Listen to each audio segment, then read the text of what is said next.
Hey everybody, thanks for tuning in to another episode of the Comic Sand Podcast. I'm your host, Dylan Jumps, and today we're going to talk about the premiere issue of Hulk.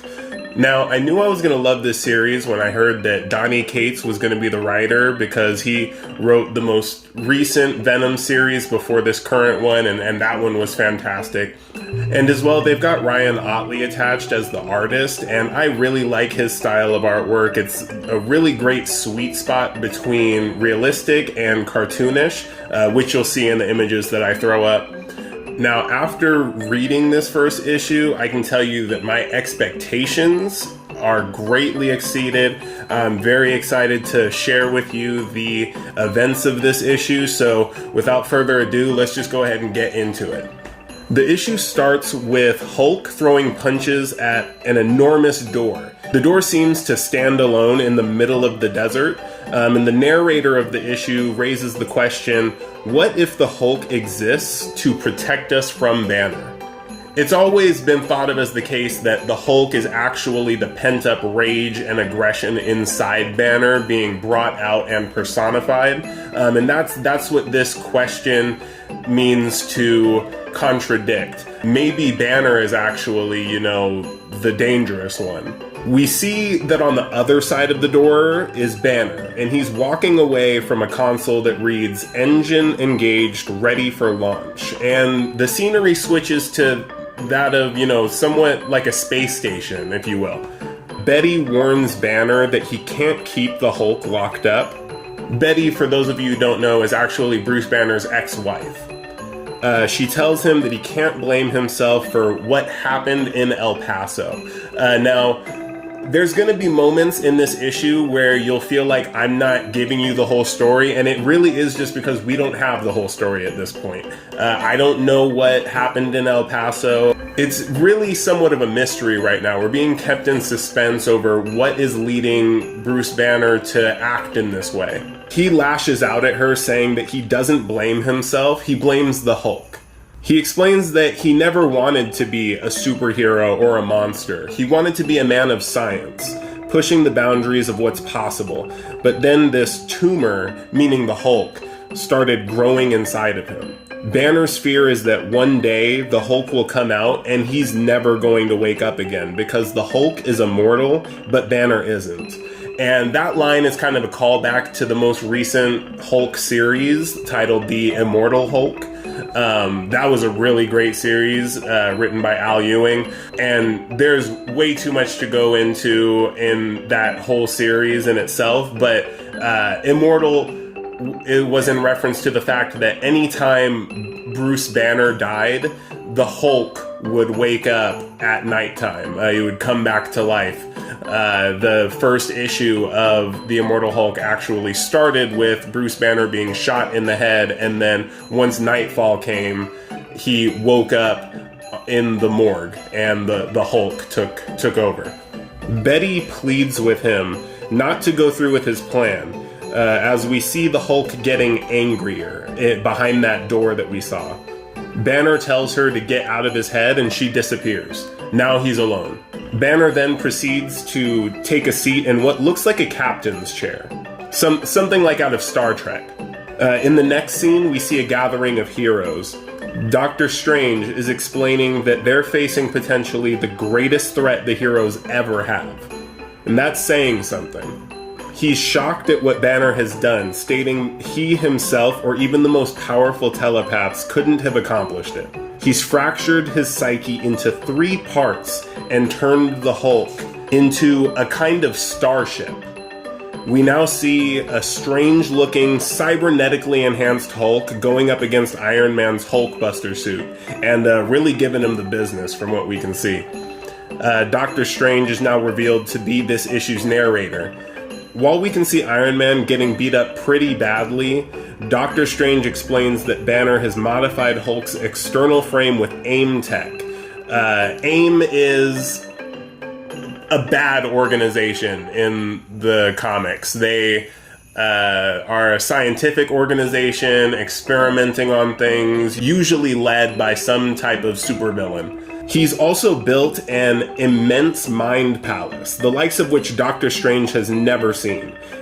In the spot where Hulk's psyche should be is where Banner sits in his captain's chair on the bridge of Starship Hulk. Banner gives Iron Man a chance to stand down, but all of a sudden a whole crew of Hulkbusters show up. They shoot missiles at the Hulk that contain adamantium nanoparticle shrapnel. It burrows into the Hulk's skin, and the adamantium forges at an atomic level, creating a cage. This is when Doctor Strange goes on to explain the third element of Starship Hulk. In order for Hulk's body to be strong, Hulk's psyche has to remain angry. You know, the angrier he gets, the stronger he gets. So Banner caged it in what he calls the engine room. And the engine room is that desert landscape that we saw in the first scene. All Banner has to do is push a throttle to control the Hulk's rage by sending an infinite number of imaginary armies at him in the desert landscape he's trapped in. With this boost of rage, Hulk literally tears his arm from the adamantium cage and charges at Iron Man. To which Iron Man says, "You've got that right, Tony." Now Hulk is really angry and goes ballistic. He tears apart one of the Hulkbusters, attaches the hand to his nub, and blasts Iron Man through a wall. If the Hulk's blood were red, this would be quite a gory scene. Luckily it's green, so it's a little bit easier to handle. Iron Man won't give up, so Hulk punches him directly in his suit's main power source. The force of the impact destroys the robotic hand Hulk had been using, revealing his own arm is regenerated. Iron Man stays down and Hulk walks past him toward what he's been after this whole time. It's actually a wormhole at the heart of a giant celestial that Iron Man piloted during the Null attack. Now, for those of you who aren't familiar with the Null attack, I did go over it in my first Venom episode, where I covered Donny Cates' run on the Venom series. Null was the god of the symbiotes, which is what Venom is, and there's countless of them.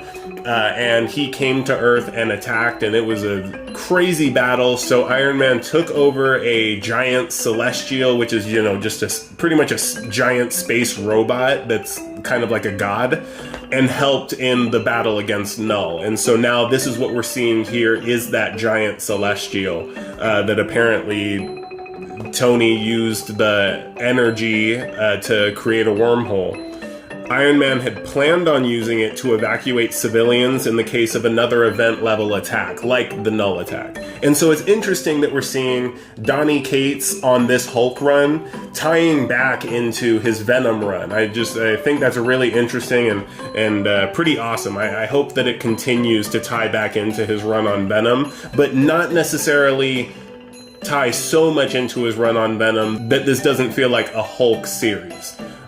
Which I'm sure that won't be the case, because he's a great writer. He doesn't need to lean on his past writings to make this series amazing just like the last. Tony pleads with him not to go into the wormhole because it's unfinished and he won't know where he's headed. The Hulk then walks through the wormhole anyway, broadcasting a message to most likely the heroes. Now, I normally refrain from quoting too much from the comics directly, but in this case, I thought that his message to the heroes was actually really just powerful and kind of leaves you in suspense, so bear with me. I am going to quote his final message, but I think it's just a great way to end this issue, which it is the end of this issue after this message broadcasts.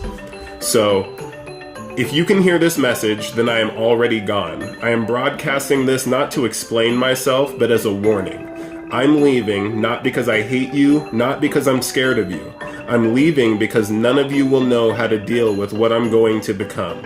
You all have your little plans, your armored suits, your rocket ships, all of your clever ideas on how to deal with my monster should his actions not prove to be in your best interests. But you aren't dealing with him anymore. You're dealing with me. And I promise, you have no plan for me, because I am not controlled by my rage anymore. I am fueled by it. It gave me chills reading that last part. Again, that's the end of the issue. I can't wait to see where it goes. The last series of Hulk, the Immortal Hulk, was kind of horror based, and it brought into the story aspects of Bruce Banner having dissociative identity disorder, which explained different personas that the Hulk has taken over the years. And so I thought that was interesting enough, and thought, I mean, wow, how can you follow up to that? What story can better build upon that premise? And so with this series, my question's been answered, because nothing like this has ever been done before. Starship Hulk, it's crazy. So let me know what you guys thought of this issue. I mean, I don't know if you can tell, I'm psyched to see where this goes next. I don't have any predictions based on, I mean, I know we'll find out what happened in El Paso. I mean, that's pretty obvious that I'm sure there will be flashbacks to what happened that leads to this this just break from character that we're seeing from Bruce Banner. I want to know where he ends up next. And maybe we'll see the Hulk get out of the engine room and, you know, show Banner what's for. I mean, I guess that's my only prediction. But yeah, again, let me know what you guys thought. I don't really have anything else to add. I mean, the Hawkeye series is still going strong. It's on the 3rd episode now. Really great. It's action-packed, humor-packed, all types of packed, and so I definitely recommend watching that. No news on the Spider-Man front. At this point, we're just waiting for the movie to come out, and we'll see how amazing it is. Get it? Amazing Spider-Man? I didn't even mean to do that. And so that's all I've got for today. You know, it is the beginning of December, so, you know, 'tis the season. I've got my little holiday buddies here, and I think I can zoom in on those. But yeah, that's all I've got for you today. Thanks for watching, and as always, keep on keeping on.